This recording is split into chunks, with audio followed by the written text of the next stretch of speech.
2024년 봄 LA의 한 현대자동차 딜러샵에서 벌어진 광경은 정말 놀라웠습니다. 한 미국인 고객이 제네시스 G80 계약서에 서명하면서 딜러에게 물었어요. 이 차가 정말 한국 차 맞나요? 믿기지 않네요. 딜러는 자신 있게 대답했죠. 네, 맞습니다. 한국의 현대자동차에서 만든 프리미엄 브랜드예요. 고객의 얼굴에는 여전히 믿기 어렵다는 표정이 스쳐갔습니다. 불과 10여 년 전만 해도 한국 차는 미국에서 저렴하지만 품질이 떨어지는 차의 대명사였거든요. 그런데 지금은 독일의 벤츠나 BMW와 어깨를 나란히 하며 경쟁하고 있었어요. 같은 해 현대자동차 그룹이 발표한 미국 판매 실적은 모든 사람들을 깜짝 놀라게 했습니다. 현대차가 미국에 진출한 1986년에서 작년까지 1,700만 대를 돌파한 것이었죠. 이는 미국 전체 자동차 시장의 10%가 넘는 점유율이었습니다. 더욱 놀라운 것은 품질 평가에서의 성과였어요. J.D. 파워가 발표한 2024년 미국 자동차 품질 조사에서 제네시스는 럭셔리 브랜드 1위를 차지했습니다. 현대차 역시 일반 브랜드에서 상위권에 안착했죠. 미국의 자동차 전문 매체들은 이구동성으로 한국차의 기적이라고 평가했습니다. 월스트리트 저널은 현대차의 성공은 단순한 성장이 아니라 완전한 변신이라고 분석했어요. 하지만 이 모든 것의 시작은 어디였을까요? 불과 50여 년 전만 해도 한국에는 제대로 된 자동차 회사 하나 없었습니다. 그때 한국 사람들이 타던 차는 대부분 외국에서 수입한 것들이었죠. 그런데 어떻게 이런 기적 같은 일이 일어날 수 있었을까요? 이는 단순한 성공 스토리가 아닙니다. 소 한 마리를 팔아 자동차 회사를 세운 한 남자의 불가능한 꿈이 현실이 된 이야기죠. 그 남자의 이름은 정주영, 그리고 그가 세운 회사의 이름은 현대자동차였습니다. 오늘날 현대자동차는 세계 자동차 업계에서 확고한 5위 자리를 차지하고 있어요. 토요타, 폭스바겐, 스텔란티스, GM에 이어 당당히 톱5에 자리 잡았습니다. 특히 주목할 만한 것은 전기차 시장에서의 약진이죠. 현대차는 이제 테슬라와 정면 승부를 벌이고 있습니다. 현대차의 아이오닉 5는 테슬라 모델 Y와 직접 경쟁하며 일부 시장에서는 테슬라를 앞서는 놀라운 성과를 보이고 있어요. 유럽에서의 성과는 더욱 인상적입니다. 아이오닉 5가 2022년 올해의 차로 선정된 것이죠. 이는 한국 차로서는 최초의 기록이었습니다. 유럽 소비자들과 자동차 전문가들이 한국 차의 기술력과 디자인을 인정한 것이었어요. 현대차의 전기차 기술은 정말 혁신적입니다. 아이오닉 5의 초고속 충전 기술은 18분 만에 10%에서 80%까지 충전이 가능해요. 이는 기존 전기차들보다 월등히 빠른 속도죠. 디자인 면에서도 현대차는 완전히 새로운 길을 개척했습니다. 아이오닉 5의 픽셀라이트 디자인은 전 세계 자동차 디자이너들에게 영감을 주었어요. 레트로와 미래가 조화롭게 만나는 독특한 스타일이었죠. 하지만 이런 성과가 하루아침에 이루어진 것은 아닙니다. 현대차는 수십 년간 쌓아온 기술력과 경험을 바탕으로 이런 혁신을 이루어낸 것이에요. 현재 현대차는 전기차뿐만 아니라 수소차 분야에서도 선두를 달리고 있습니다. 넥소는 세계에서 가장 성공한 양산형 수소차 중 하나죠. 현대차는 수소 사회의 미래를 준비하며 새로운 도전을 계속하고 있어요. 현대자동차 그룹의 미국에서의 성공은 정말 드라마틱합니다. 2024년 판매 실적을 보면 그 성과가 얼마나 놀라운지 알 수 있어요. 현대차와 기아차를 합친 미국 내 연간 판매량이 170만 대를 넘어섰습니다. 이는 전년 대비 10% 이상 증가한 수치였죠.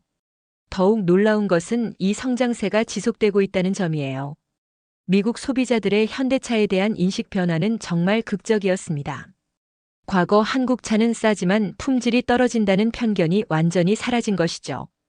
이제는 오히려 한국 차는 가성비가 뛰어나면서도 품질이 좋다는 평가를 받고 있어요. 특히 제네시스 브랜드의 성공은 눈부십니다. 제네시스 G90은 미국 럭셔리 세단 시장에서 벤츠 E클래스, BMW 5 시리즈와 어깨를 나란히 하며 경쟁하고 있죠. 제네시스 GV70은 럭셔리 SUV 시장에서도 굳건한 자리를 차지했습니다.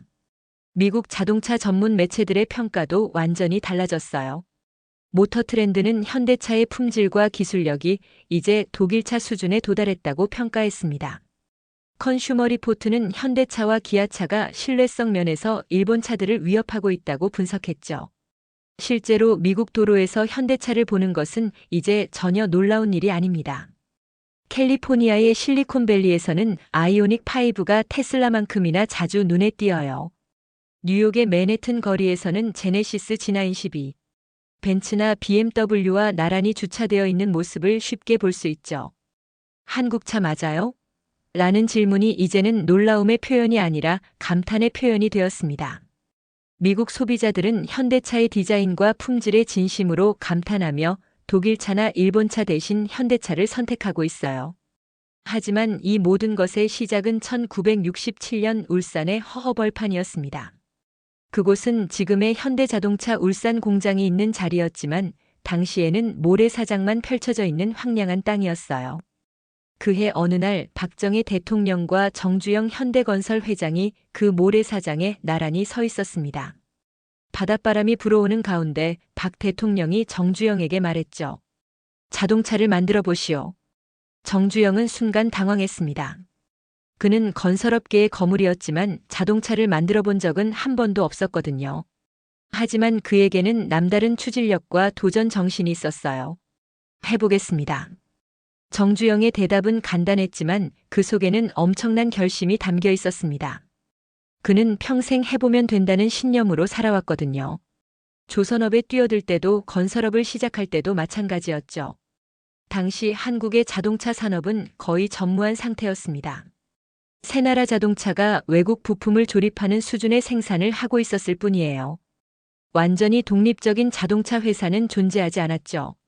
정주영은 곧바로 준비에 착수했습니다. 그는 먼저 일본과 유럽의 자동차 회사들을 찾아다니며 기술 제휴를 모색했어요. 하지만 대부분의 회사들이 한국의 자동차 산업 가능성을 의심하며 냉담한 반응을 보였습니다. 그해 12월 드디어 현대자동차가 설립되었습니다. 자본금은 고작 몇억 원에 불과했어요. 정주영이 농담 삼아 소 몇 마리 값이라고 표현할 정도였죠. 하지만 정주영의 꿈은 컸습니다. 그는 언젠가는 우리 차가 세계 어느 나라 도로에서도 달릴 수 있을 것이라고 믿었어요. 주변 사람들은 무모한 도전이라고 했지만 정주영은 흔들리지 않았습니다. 1975년 현대자동차 최초의 고유 모델 포니가 드디어 세상의 모습을 드러냈습니다. 이는 한국 자동차 역사에 있어서 정말 기념비적인 순간이었어요. 포니의 탄생 과정은 순탄하지 않았습니다. 현대차는 초기에 영국 포드와 기술 제휴를 맺고 코르티나를 생산했지만 완전히 독립적인 모델을 만들겠다는 꿈을 포기하지 않았거든요. 정주영은 세계적인 자동차 디자이너를 영입하기로 결심했습니다. 그가 선택한 사람은 이탈리아의 조르제토 주지아로였어요. 주지아로는 이미 폭스바겐 골프, 로터스, 에스프리 등을 디자인한 세계적인 거장이었죠. 주지아로가 한국에 처음 왔을 때의 반응은 의외였습니다. 그는 한국에서 정말 자동차를 만들 수 있을까? 라고 의문을 표했어요. 하지만 정주영의 열정과 현대차 직원들의 의지를 보면서 마음을 바꿨죠. 포니의 디자인 작업은 이탈리아와 한국을 오가며 이루어졌습니다. 주지아로는 한국의 정서와 도로 환경을 고려한 디자인을 완성했어요. 각진 라인과 간결한 형태가 특징이었죠. 포니가 출시되자 한국 사회는 큰 충격을 받았습니다. 우리도 자동차를 만들 수 있구나라는 자부심이 전 국민에게 퍼졌어요. 포니는 단순한 자동차가 아니라 한국인의 꿈과 희망의 상징이 되었죠. 하지만 정주영의 꿈은 여기서 끝나지 않았습니다. 그는 포니를 해외에 수출하겠다는 야심찬 계획을 세웠어요. 특히 그의 목표는 세계 최대 자동차 시장인 미국이었죠. 1986년 드디어 그 꿈이 현실이 되었습니다. 현대차가 엑셀이라는 이름으로 미국 시장에 진출한 것이에요. 엑셀은 포니를 미국 시장에 맞게 개선한 모델이었습니다. 미국 진출 첫 해의 성과는 모든 사람들을 놀라게 했어요. 현대차는 26만 대라는 엄청난 판매량을 기록했습니다. 이는 미국 자동차 역사상 새로운 브랜드가 첫 해에 달성한 최고 기록이었죠. 하지만 현대차의 미국에서의 성공은 오래 지속되지 못했습니다. 1990 공년대에 들어서면서 심각한 문제들이 나타나기 시작했어요. 가장 큰 문제는 품질이었습니다. 엑셀의 내구성 문제가 미국 언론에 대대적으로 보도되기 시작했죠. 특히 엔진과 변속기에서 잦은 고장이 발생했어요. 미국의 자동차 전문 매체들은 현대차에 대해 혹독한 평가를 내렸습니다. 값은 싸지만 품질을 믿을 수 없다는 것이 일반적인 평가였어요. 소비자들의 불신도 커져갔죠. 현대차의 미국 판매량은 급격히 감소했습니다. 한때 26만 대까지 올라갔던 판매량이 10만 대 이하로 떨어졌어요. 현대차 고장 잘 나는 차라는 인식이 미국 소비자들 사이에 깊이 뿌리박혔죠. 이런 위기 상황에서 1998년 정몽구가 현대자동차 회장에 취임했습니다. 정주영의 아들인 정몽구는 아버지와는 다른 스타일의 경영자였어요. 그는 무엇보다 품질을 중시했죠. 정몽구 회장은 취임 직후 전사적인 품질 혁신을 선언했습니다. 품질이 생명이다라는 것이 그의 경영 철학이었어요. 그는 품질 개선을 위해서라면 단기적인 손실도 감수하겠다고 했죠.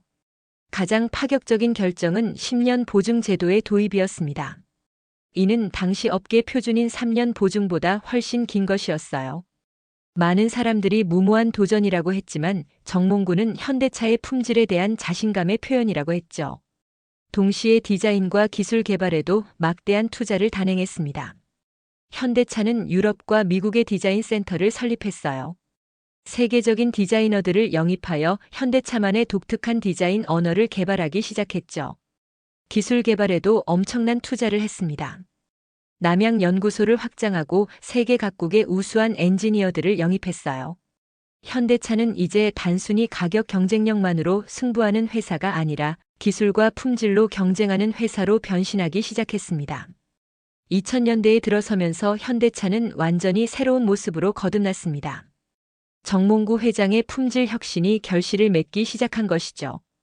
2020년 정의선이 현대자동차그룹 회장에 취임하면서 또 다른 전환점을 맞았습니다. 정의선 회장은 할아버지 정주영의 도전 정신과 아버지 정몽구의 품질 철학을 모두 계승한 리더였어요. 그는 취임과 동시에 야심찬 목표를 발표했습니다. 2030년까지 글로벌 3위 자동차 회사가 되겠다는 것이었죠. 이를 위한 핵심 전략은 바로 전기차였어요. 현대차의 전기차 전략은 정말 혁신적이었습니다. 기존의 내연기관 차량을 전기차로 개조하는 방식이 아니라 처음부터 전기차 전용으로 설계한 플랫폼을 개발한 것이죠. 이것이 바로 E-GMP 플랫폼이었어요. 2021년 아이오닉 5의 출시는 전 세계 자동차 업계에 큰 충격을 주었습니다. 독특한 픽셀라이트 디자인과 초고속 충전 기술은 기존 전기차들과는 완전히 다른 차원이었어요.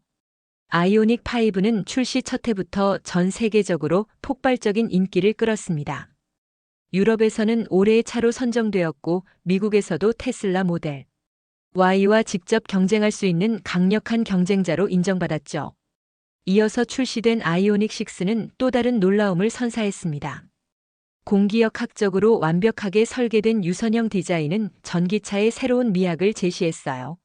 항속거리도 600km가 넘어 장거리 운행에 대한 걱정을 덜어주었죠. 현대차는 전기차뿐만 아니라 수소차 분야에서도 선두를 달리고 있습니다. 넥소는 세계에서 가장 성공한 양산형 수소차 중 하나가 되었어요. 현대차는 수소 경제의 미래를 준비하며 새로운 영역을 개척하고 있습니다. 정의선 회장의 비전은 단순히 자동차를 만드는 것을 넘어서고 있어요. 그는 현대차를 스마트 모빌리티 솔루션 프로바이더로 변신시키고 있죠. 자율주행, 커넥티드카, 모빌리티 서비스까지 아우르는 종합적인 미래 모빌리티 기업으로 발전시키고 있습니다. 소 한 마리를 팔아 시작한 회사가 이제 연간 1,700만 대를 판매하는 글로벌 기업이 되었습니다. 이는 정말 기적 같은 일이에요. 울산 모래사장에서 시작된 정주영의 꿈이 이제 전 세계 도로를 달리는 현실이 되었습니다. 미국 고속도로를 달리는 제네시스, 유럽 거리의 아이오닉, 그리고 전 세계 곳곳에서 사랑받는 현대차들을 보면 정말 감격스러워요. 현대자동차의 성공은 단순한 기업의 성장을 넘어서는 의미가 있습니다. 이는 한국이라는 나라의 가능성을 보여준 상징적인 사례죠. 한국 전쟁의 폐허 속에서 일어난 나라가 어떻게 세계적인 기업을 만들어낼 수 있는지를 보여준 것이에요. 정주영이 해보면 된다고 말했을 때 많은 사람들이 무모한 도전이라고 생각했습니다. 하지만 그의 믿음과 도전 정신은 결국 현실이 되었어요. 불가능해 보였던 꿈이 가능한 현실로 바뀐 것이죠. 현재 현대자동차는 새로운 도전을 앞두고 있습니다. 2030년 글로벌 3위라는 목표는 결코 쉽지 않은 도전이에요. 하지만 현대차는 이미 불가능을 가능으로 만드는 경험을 쌓아왔죠.